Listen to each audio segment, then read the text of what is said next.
I don't think I've ever been in Houston, Texas for Balaram's appearance day before. But a nice turnout this evening.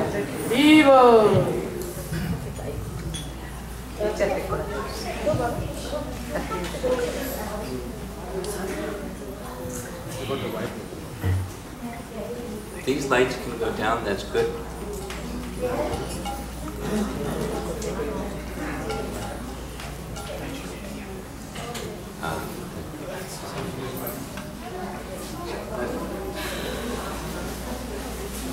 So, this is a very nice part of the year. Many festival after festival after festival after festival, where forms of the Lord, Balaram, Krishna, and Srimati Radharani make their appearance one after the next. And today we're honoring the appearance of Lord Balaram. So when you, for the next 3 days, I'm not going to try to say everything inclusively today about Lord Balaram because there's too much.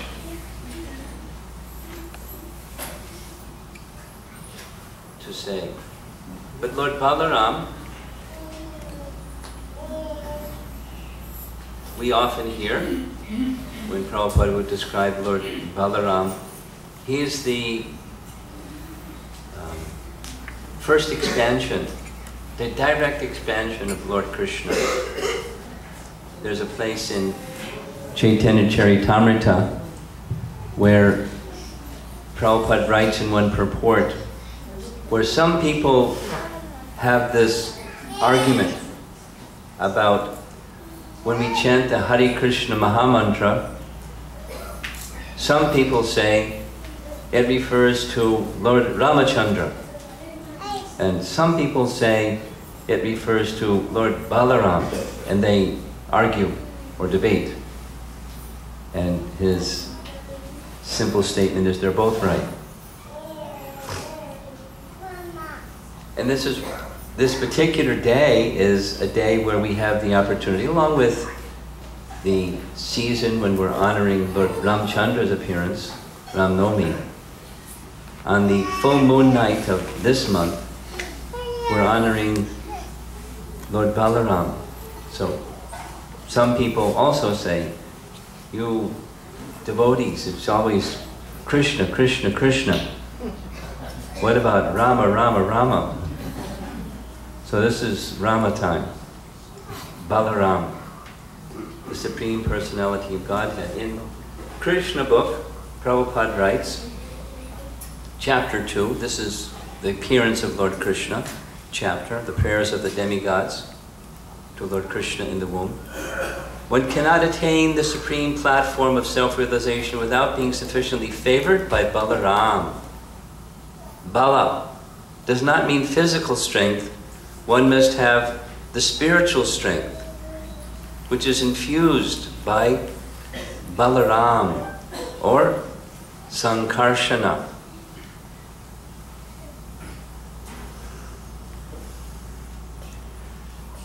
As Krishna is the first expansion of Lord, as Balaram is the first expansion of Lord Krishna, Balaram then expands as Sankarshan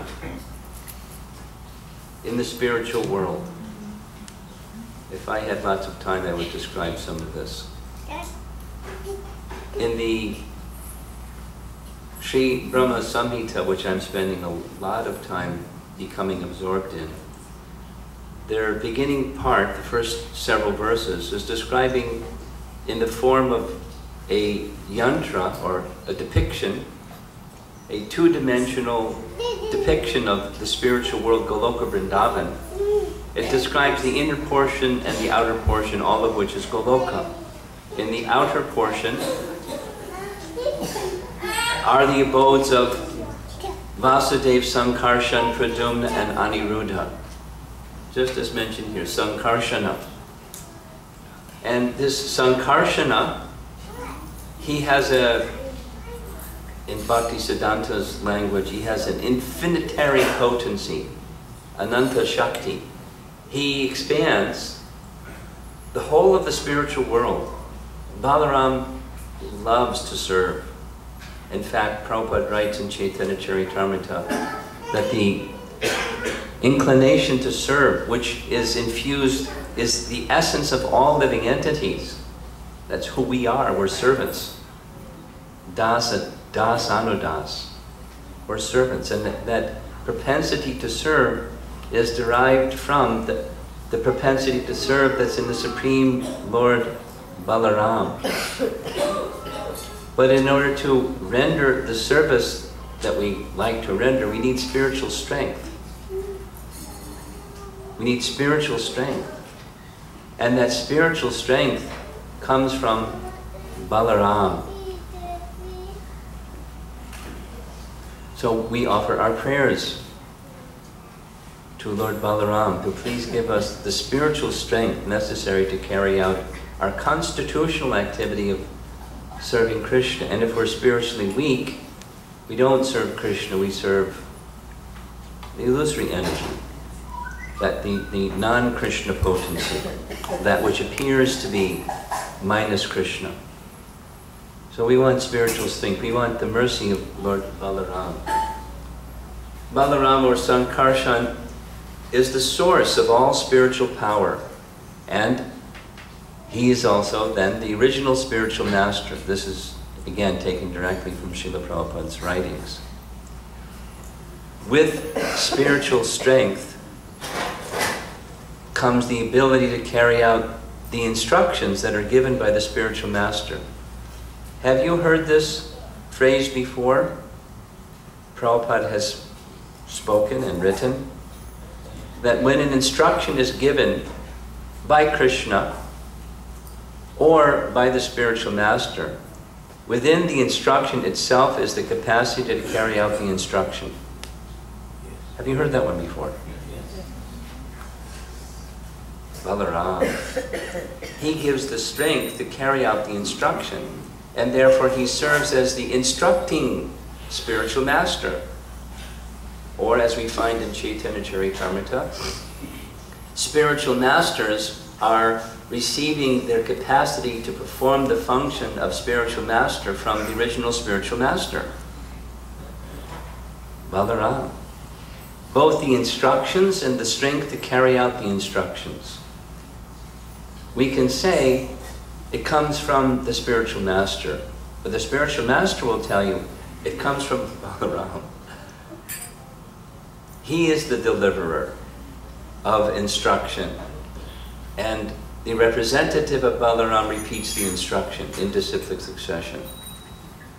And the strength to carry out the instruction is within the instruction, which comes from the original instructor, Lord Balaram. So we're honoring him as the original spiritual master, the spiritual master of all spiritual masters, and the strength of the strong, just as Krishna says in Bhagavad Gita, the prowess of all powerful men.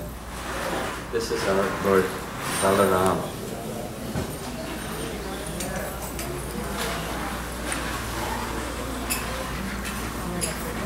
Whenever you see a depiction of Balaram, a painting, you'll see one of two things or both. You'll see a plow, or you'll see this stick that's used for agriculture, for placing over the shoulder of the bull as he's pulling the plow, and behind the plow, this agricultural activity. This is Balaram's department. When we see a picture of Krishna, usually, commonly, he's holding his flute, because with his flute he calls the cows. Krishiko Rakshavanijam, Vaishya Karma Swabhavajam. Krishna and Balaram appear in Vaishya family, the sons of Nanda Maharaj, the king of the cowherds. And what's the activity of Nanda Maharaj, or Vaishyas? These two activities, well, three activities. Protection of cows, production of grain and marketing activities, selling the milk products and the grain products. Vaishya activity. So as Krishna is holding his flute, calling the cows, Balaram is holding the plow. One of the names of Balaram is Haladhar. Dhara, he's holding his hand, the hala. Just like Krishna's name is Giri Dhari, because he's holding the hill of Govardhan. Well, Balaram is holding the plow, Haladhar. Giving to the world the grain necessary for strength, physical strength, to carry out one's duties unto Krishna. So we're honoring Lord Balaram in this way.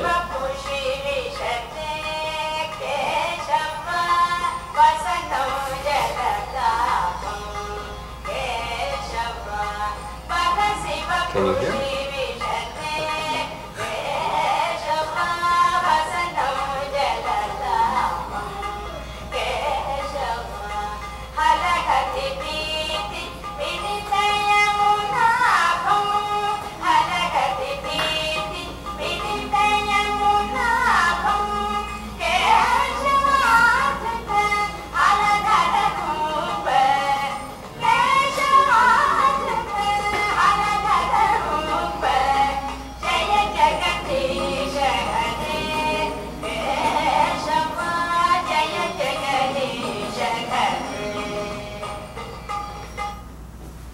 We sing in our Iskcon temples every day one of these stanzas that's honoring Lord Nrsimha, one of the Dasavatars.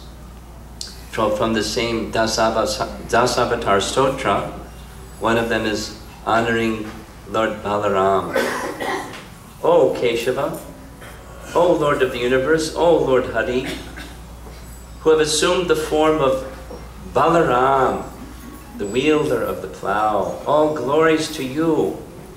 On your brilliant white body, you wear garments, the color of a fresh blue rain cloud. These garments are colored like the beautiful dark hue of the river Yamuna, who feels great fear due to the striking of your plowshare. We're going to describe this pastime in some coming days in detail. But one time, when Krishna and Balaram had already left Vrindavan and they were staying in Mathura, Balaram, knowing the affection and deep love that the residents of Vrindavan had for Krishna, he went to visit Vrindavan to pacify them. And in one of the leelas that he performed when again visiting in Vrindavan, he was drinking his famous Varuni beverage, honey mixture, and he became transcendentally intoxicated. And he ordered the river Jamuna, come here.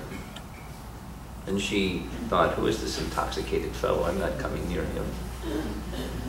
And he ordered her again, and she didn't come, so he took his plow and began pulling her towards him, and she came.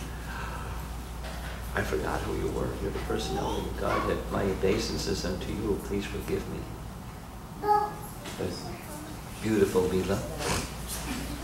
Because he may perform activities that seem out of the ordinary.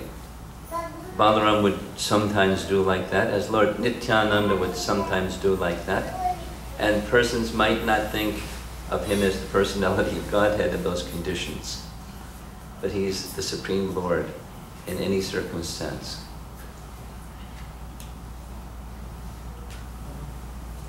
In addition to using his plow to bring the river Jamuna and his plow to plow the fields, Balaram also used his plow in other transcendental ways that we don't know how to use plows to do these things. This is a depiction of a pastime, beautiful painting by Pushkar Prabhu, depicting the pastime where one of the grandsons of Krishna, one of the sons of Krishna, named Samba, he became attracted to the daughter, believe it or not, of Duryodhana. And this is before the Kurukshetra battle. And so there wasn't, the war had not taken place yet. In Hastinapur, where Dhritarashtra and the 100 sons of Dhritarashtra were residing, Duryodhana had a very beautiful princess daughter. Samba became very attracted to her, and she became very attracted to him. So Samba came to take her hand in the Kshatriya way of forcefully taking her hand. And as he was attempting to take her away, Duryodhana and his entire army beat up on Samba. And although he held them back practically single-handedly, eventually he was overwhelmed by the entire Kaurava army. And Samba was put in prison, in the Kaurava army prison. News went to Dwarka. And Ugrasena was enraged. The son of Krishna is put in jail in the Kaurava prison. We're going to take our entire Yadu dynasty army and crush them. And all this chivalrous talk was going on in Dwarka. And Balaram, there are many very nice features of Balaram, but one of the qualities of Balaram is he likes mediation. As much as he likes fighting, there are many, many pastimes where he tries to act as an intermediary between two disparate parties and bring some reconciliation. So he proposed, Ugrasena, let me go, not with a whole army, just myself. And let me see, because there's some relationship between myself and Duryodhana, maybe I can bring some peaceful solution. If not, then bring all your armies and crush them, that's okay. So Ugrasena agreed. So the messenger of peace, Balaram, the messenger of peace, went to Hastinapur.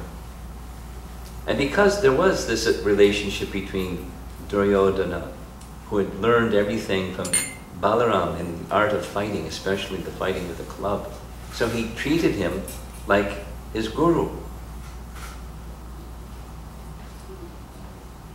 Like Bhishma Dev treated Parashuram as his guru, because he taught him everything in military science.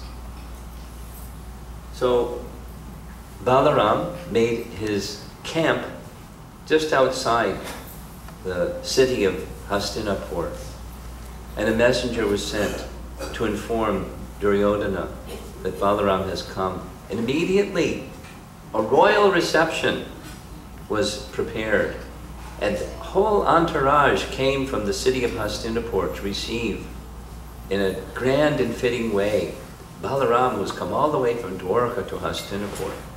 They didn't know the reason, but so they brought gifts, as is the custom, and words of praise and appreciation and honor, and asked, what is the purpose for which you have come? Duryodhana would like to know.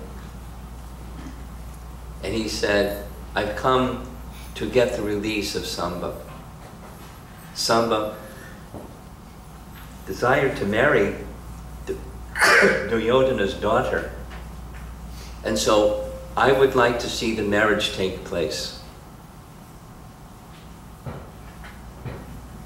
Duryodhana didn't want to hear that. So the messengers went back, and the city of Dwarka was locked tight.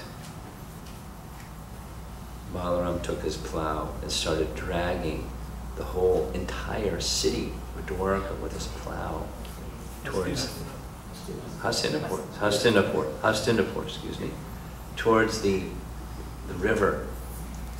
And they all came running out. No, we made a mistake.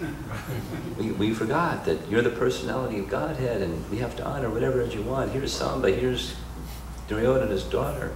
They should get married. We'll have a grand celebration right away.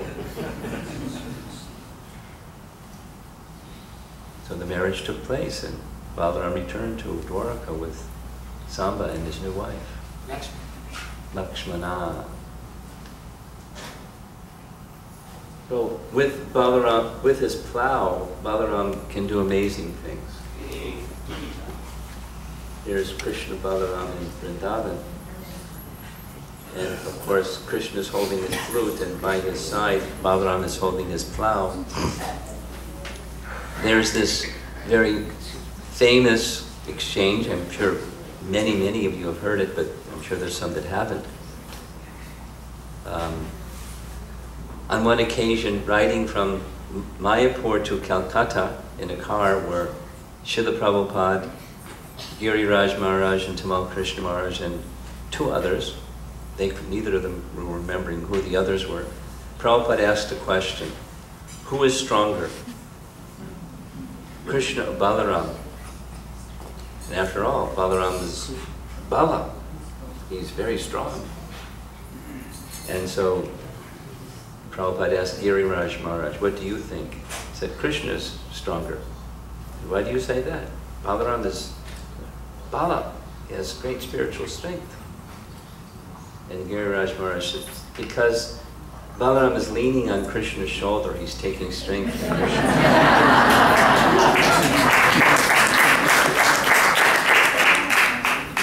And Prabhupada said, that is very good.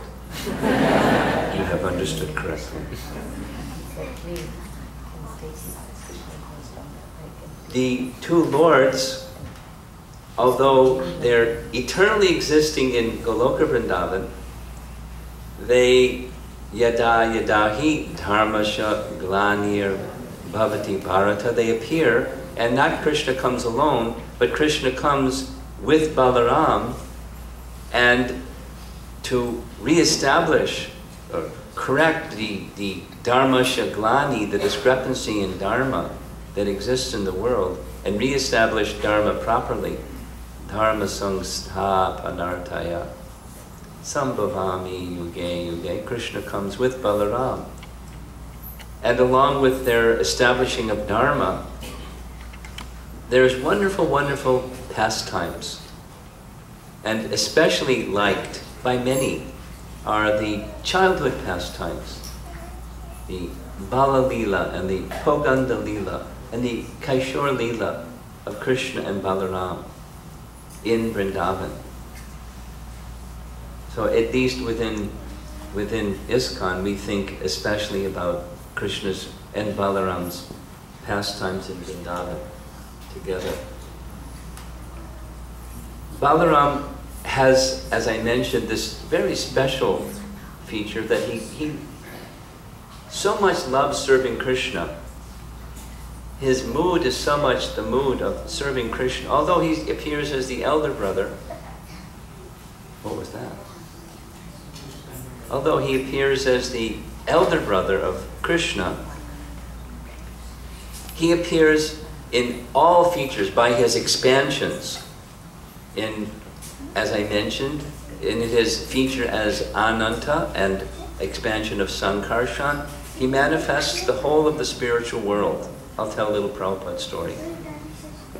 When the Hare Krishna movement first began, Prabhupada came with what he could carry with him on the Jaladuta. He had books and a pair of kartals and his deities of Radha Krishna. And as the movement began after some time, there was the idea of having drums but all they had was like, you know, bongo drums and things that Western people had attraction for. So he described to one devotee who was going to go to India to go to buy a mridanga, and he described to the devotee what a mridanga was. And time passed, and finally, after a long period of time, they finally arrived in Los Angeles with the mridanga. I heard this story from Satsura Maharaj.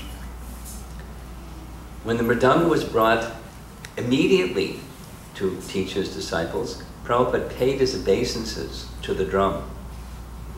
And he immediately took off his upper garment, his uttariya, and wrapped it carefully, like lovingly, around the mridanga, and said, "This is Balaram." Because Balaram manifests the paraphernalia for Krishna's pastimes. Balaram manifests the shoes of Krishna, the umbrella of Krishna, the ornaments of Krishna, the garland of Krishna, the Brahman's thread of Krishna. He manifests the forms of the spiritual world and the whole dham through his infinitary aspect, or his ananta rupa, his transcendental presence. That's neutrality. And then servitorship and friendship and parental affection, because he's the elder brother. He takes care of Krishna like his little brother, although they're not so different in age. You'll hear in just a moment. And even in the conjugal relationship, he manifests himself as the younger sister of Radharani, whose name is Ananga Manjari. And where you see Radha Gopinath deities, Radha Gopinath have by their side Ananga Manjari. Just like Balaram is on this side of Krishna and Radha is on this side of Krishna, Ananga Manjari is on this side of Krishna, on the right side of Gopinath, intimately serving as assisting Radha in her service to Krishna. So how strong is the desire of Balaram to render service?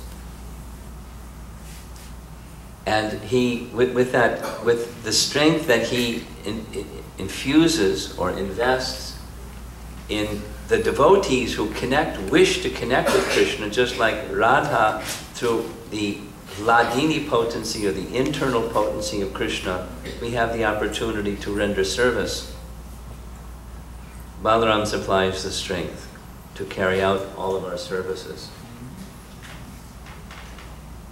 So like the advent of Krishna, which we're going to be observing very soon on Krishna Janmashtami Day, there's this wonderful scene depicted here where Lord Brahma, at the inspiration of Mother Earth in the form of a cow, came along with the demigods to the shore of the Milk Ocean. You can tell it's a milk ocean because there's fish swimming around there. Where Lord Vishnu, being worshipped by the goddess of fortune, Rama Devi, received the prayers of Lord Brahma and confirmed with Lord Brahma, "Very soon I will appear on earth. Before I appear, please instruct the demigods that they should appear first, to take birth in the Yadu and Bhoja dynasties, so they can assist me in my pastimes when I appear." And when Krishna appeared, of course, in the prison house of Kamsa, he was transferred by his father, Vasudeva, to the side of Yashoda. And the female child of Yashoda was brought back to the prison of Kamsa. This is showing the birth ceremony of Krishna, and by Krishna's side also observing the bathing of Krishna as we do whenever there's Janmashtami, Abhishek. Balaram is right there watching during Krishna's birth ceremony. Now this is a nice artistic rendering, but at the birth ceremony, Balaram was almost the same age. So I'm going to give you some little detail about how this works. Here's Mother Jasoda bathing Krishna, and the associates, the elder gopis, bringing water for the bathing of Krishna. And here's Balaram supervising, making sure they do it. I'm going to read a few verses from the 10th canto Bhagavatam, connected with the name-giving ceremony of Krishna and Balaram. And there's a little discussion about this in Gopal Champu.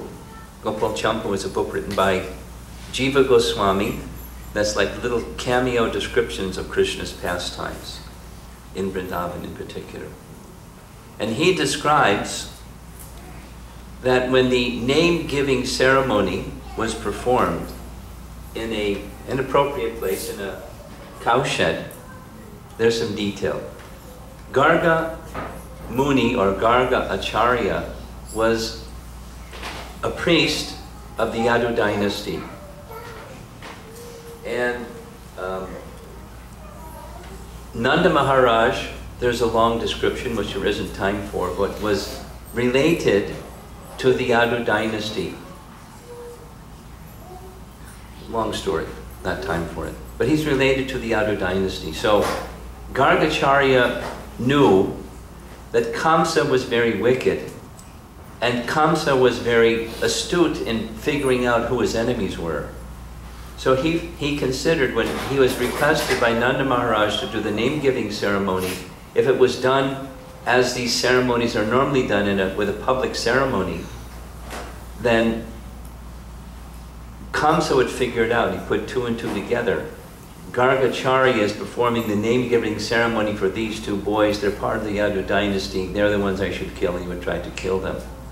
So he did it in a secluded place, in a cowshed.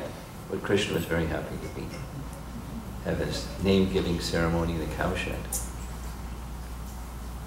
And Jiva Goswami describes in his Gopal Champu that both of the children were still crawling. So then he writes commentary. Listen carefully. Balaram is the elder brother. So we know from Srimad Bhagavatam that the Kamsa was told that he would be killed by the 8th child of Devaki. So the first 6 children of Devaki Kamsa killed. The 7th child was in the womb of Devaki, and Krishna called for Yogamaya to transfer that child of Devaki to the womb of Rohini. Correct? That's the 7th child. In Mathura, everyone thought Devaki had a miscarriage. Doesn't say what Devaki said to everybody what happened, but everyone thought that Devaki had a miscarriage. They knew that she was pregnant, and the 7th child was not born. Because the 7th child was transferred to the womb of Rohini. And you read carefully, and Rohini was one of the wives of Vasudeva. Vasudeva had a number of wives. And one of them was Devaki, and another was Rohini. So Rohini became pregnant through union with her husband, Vasudeva, for her well-being and safety. In the 3rd month of her pregnancy, she was transferred to the care of Nanda Maharaj, because they were friends, and he was a trusted friend, king of the cowherds. Rohini will be safe. During the 7th month, this is Jiva Goswami describing, during the 7th month of her pregnancy is during the 3rd month of Devaki's pregnancy, when the child from Devaki's womb was transferred to the womb of Rohini. In the womb of Rohini, according to Jiva Goswami, was also Balaram. And the Balaram from Vrindavan, or from Mathura, excuse me, merged with the body of Balaram within the womb of Rohini. And the pregnancy of Rohini, he reasons, lasted for extra time, 14 months. Here we're observing on the full moon day of this month the birth of Lord Balaram, or the appearance of Lord Balaram. And very soon after is the appearance of Lord Krishna. He was the elder brother, but within the womb of Rohini for 14 months. And shortly thereafter, Krishna appeared as the son of Devaki, and then transferred to the side of Yashoda as the son of foster parents, Nanda Maharaj and Yashoda. And Jiva Goswami says this explains why Balaram and Krishna, at the time of their name-giving ceremony, were described in the Bhagavatam and other scriptures that describe this scene. They were still crawling. Because when a child, if he was 1 year and 4 months old, he would already be walking. But he wasn't walking. With Krishna, he was crawling. So they appeared one after the next, in very quick succession, as the son of Rohini, and then the son of Devaki, both fathered by Vasudeva. And I'm going to read a little bit, a little description. I think that will take up whatever I've already taken up, what time I'm supposed to have. After the lifting of Govardhan Hill, and the whole pastime was concluded. Govardhan Hill was placed back in its place. Krishna was honored by Indra and Surabhi and the Devatas.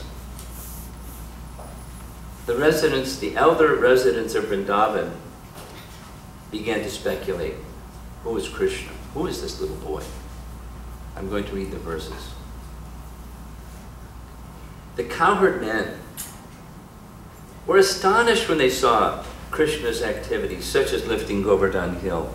Unable to understand his transcendental potency, they approached Nanda Maharaj and spoke as follows. Since this boy performed such extraordinary activities, how could he warrant a birth among worldly men like us? A birth that for him would seem contemptible. How could this 7-year-old boy playfully hold up this great hill, Govardhan, with one hand, just as a mighty elephant holds up a lotus flower?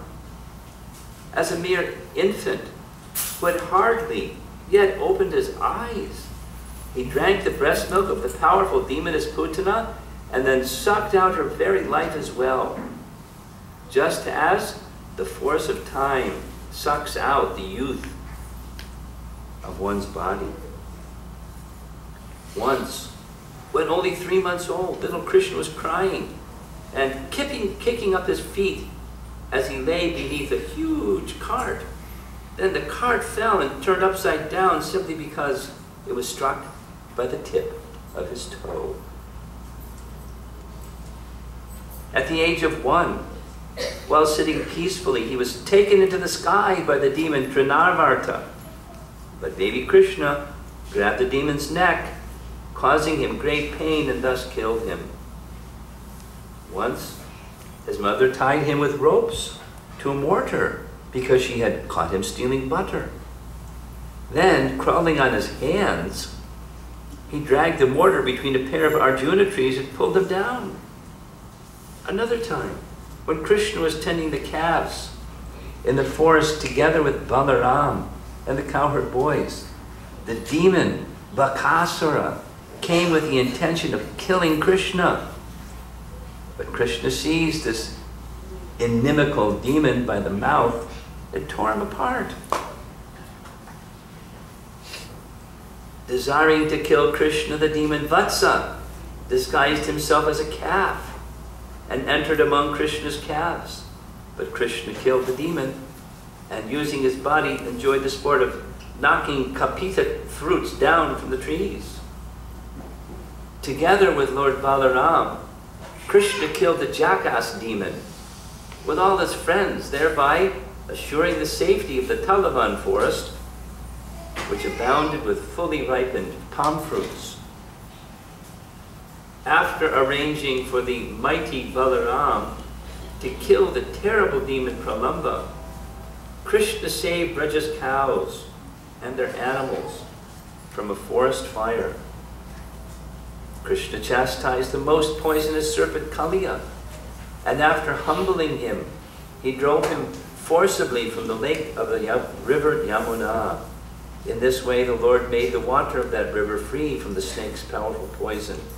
Dear Nanda, how is it that we and all our other residents of Vrindavan cannot give up our constant affection for your son? And how is it that he is so spontaneously attracted to us? Just getting to the punchline of Garga Muni's words at the name-giving ceremony. On the one hand, this boy is only 7 years old. And on the other, you see that he has lifted the great Govardhan hill. Therefore, O King of Braja, a doubt about your son arises within us. So here's Nanda Maharaj's reply. O cowherd men, just hear my words, and let all your doubts concerning my son be gone. Some time ago, Garga Muni spoke to me as follows about this boy. Garga Muni had said, your son Krishna appears as an incarnation in every millennium. In the past, he assumed 3 different colors, white, red, and yellow, and now he has appeared in a blackish color. For many reasons, this beautiful son of yours has sometimes appeared previously as the son of Vasudeva. Therefore, those who are learned sometimes call this child Vasudeva. He's speaking to Nanda Maharaj, saying that he appeared as the son of Vasudeva. For this son of yours, there are many forms and names according to his transcendental qualities and activities. These are known to me, but people in general do not understand them. To increase the transcendental bliss of the cowherd men of Gokula, this child will always act auspiciously for you, and by his grace only, you will surpass all difficulties. O Nanda Maharaj, as recorded in history, when there was an irregular, incapable government, Indra having been dethroned, and when honest people were being harassed and disturbed by thieves, this child appeared in order to curb the rogues and to protect the people and enable them to flourish.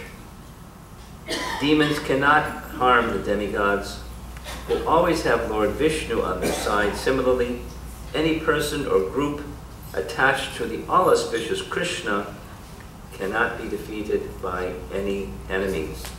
So listen, this is the last. Therefore, O Nanda Maharaj, this child of yours is as good as Narayana. He didn't say he is Narayana. He's as good as Narayana. In his transcendental qualities, opulence, name, fame, and influence, he is exactly like Narayana. Thus, you should not be astonished by his activities. Nanda Maharaj continues speaking to them, saying, when I heard this, I didn't understand. I pondered on it, and I couldn't understand it. Now I can understand it. He's blessed. Nanda Maharaj and Mother Yashoda considered that the power and prowess of Krishna and Balaram were because of their worship of Lord Vishnu. Because they were devotees, Lord Vishnu was blessing them with such quality children. Because of his mood, Nanda Maharaj could not possibly think of Krishna as the personality of Godhead. Therefore, when Gargamuni spoke about the names of the two boys, he didn't say they're God. He didn't want to disturb his mood of devotion, his affection. But he likened them to Lord Narayana, being blessed with such wonderful sons because of their devotion. There's a very nice quote in Nectar Devotion where Mother Jasoda speaks like that. And, you know, just as the elders of Vrindavan are speculating, who is this boy? The ladies were also one time speculating, and Mother Jasoda said, all these ways in which Krishna is protected, it's just because Nanda Maharaj and I are very ardent in our worship of Lord Vishnu. He's being protected. This is their affection. Their transcendental sweetness of love is so strong, they can't see him as God. So, as we're honoring Lord Balaram on his appearance day, we're honoring him in that way. The intimacy of love that the residents of Vrindavan for him prevent them from seeing him as the personality of Godhead. But from our perspective, as we're becoming educated in Vaishnava teachings, Krishna and Balaram are the personality of Godhead. So how can this be? How can we have two personalities of God? Can we have two gods? No, there's one. And that Swayam Bhagavan Krishna, according to Srimad Bhagavatam, that one who is the source of all things is the absolute truth. That's Swayam Bhagavan Krishna, Krishna in Vrindavan. But the intimacy of Krishna and Balaram is eternal and inseparable. Wherever there is Balaram, wherever there is Krishna, Balaram is also there, in this intimate mood of wishing to serve him. And since awakening of our Krishna consciousness is similarly dependent upon our awakening of a desire to serve Krishna, we're very much dependent